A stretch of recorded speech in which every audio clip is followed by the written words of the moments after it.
How to turn off notifications in Etsy. In this video, I'm going to show you how you can easily turn it down. First of all, open the application. Now, here on the right top, you can see a profile icon. Simply tap on the profile icon, and here you can find a section called Settings. Simply tap on Settings. So now we're in the Settings interface.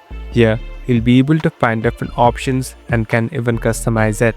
Here on the bottom, tap on Push Notifications. So basically this is the place where you can turn it down. Here there are different categories too. So it's up to you and the way you want to customize it. Now tap on the one that you want to turn off, and here tap on Show Notifications. So this has turned gray. So it has been turned down. Now you can simply go back and you're all set to go. Thank you for watching this video. I hope this video will help you.